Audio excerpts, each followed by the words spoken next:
Normal Community battles Normal West, the 30th matchup between the two schools. The big tribal rivalry features the speed and big play weapons of Normal West against the power, size, and consistency of the back-to-back Big 12 champion Normal Community. The Ironmen have won the Chili Bowl each of the past 2 seasons. They're extremely well coached. They're disciplined. They're physical. They're big. They have lots of depth. They have lots of numbers. They're difficult to play against. You know, every year it's just not a rebuild ever. They got great size, tremendous athleticism. You know, Cody's an outstanding tailback. Malik an outstanding wide receiver up front. They're physical. Drew does a great job spreading the ball around, getting the ball to them in the right spots, and they present a lot of different challenges. And we're going to have to be locked into the game plan. The coaches are worried about the X's and O's. The players are all about the emotion. Both the Wildcats and Ironmen simply love the Chili Bowl rivalry game. Yeah, rivalry week is always competitive, you know, especially versus community. It's always a lot of fans there, a lot of family members going to be there. So, yeah, it's a special night. Oh, there's always that atmosphere. There's that crowd roar like you wouldn't believe. There's 5,000, 10,000 fans out there. You know, sometimes it's even hard to get your play calls out just about how loud it is. But that makes it fun. Oh, yeah, all the time. I love facing them. Another Twin City rivalry game has Bloomington at Normal U High. The Raiders and Pioneers first played in 1912. Last year, Bloomington won the first matchup between the two in nearly 50 years. U High is looking for a revenge Friday, but the Pioneers love having Bloomington on their schedule. I mean, they're a great team. I think Coach Mulcahy's done a phenomenal job there. They're physical, they're fast, they're going to present a heck of a challenge for us. But it is exciting to play. You know, we don't get to play inner city like all the other sports do. So for us, who's traveling to Springfield all the time, it's a lot of fun to get to play an in-town opponent. It's also rivalry week in Peoria. How about Peoria High and Peoria Notre Dame? This will be a great game. Peoria High was dazzling in their season debut. The offense led by quarterback Breon Green making plays both through the air and on the ground. The defense, meanwhile, pitched a shutout as Peoria High gets ready to play Peoria Notre Dame. The Lions are a complete team. Those guys who kind of led us in so many ways last year, now seniors. On both sides of the ball, we get a secondary that comes back. There's 3 first-team all-conference guys.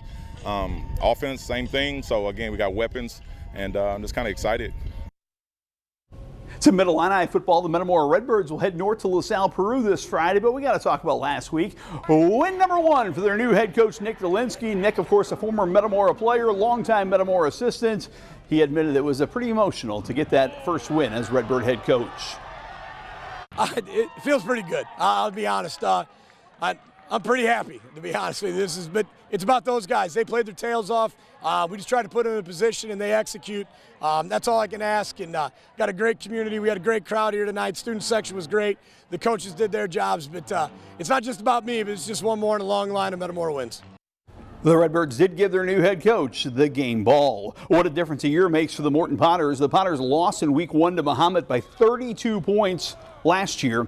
This year in week 1, the Potters got their running game going behind those big hogs. Sage Lelm, the game-winning touchdown. Potters win 28-27. They travel north to Marian Catholic Friday night. The Dunlap Eagles showed their versatility Friday in a win at Galesburg. New quarterback Truman Tyra to the Alabama recruit Max Sutter for the touchdown. Meanwhile, big running game from the Eagles as well. Blake Dietz is going to rake off a long run right here. After a win at Galesburg, the Eagles had their home opener Friday night taking on Rock Island. East Peoria is looking for the Springfield sweep. They beat Southeast last week.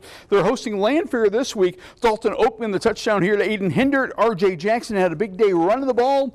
East Peoria against Springfield Lanphier on Friday. Washington hosts Triad. Pekin looks to go 2-0 as they host Belleville East. Now to small school football, and this is one of the best rivalries every year. Farmington taking on Elmwood Brimfield. The Farmers and Elmwood, they're about 7 miles apart, the schools, but they're about 100 years apart in their offensive philosophy. Elmwood Brimfield wants to play in a phone booth and play power football. Farmington loves to air it out. Last year, Jack Rownwald had a monster game catching the ball. He's back as the Farmers get ready to play their rival. I also think, like, style of play, you couldn't be more different. You know, Todd and I have become really good friends, but I think personality-wise, we're probably as different as you can be as well. So, I mean, they're going to pound and pound and pound. Yep.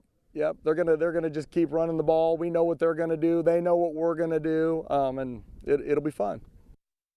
In the Heart of Illinois Conference, it's the Route 9 rivalry. DMAC and Eureka. DMAC and Tremont. DMAC coming off a big win over Eureka.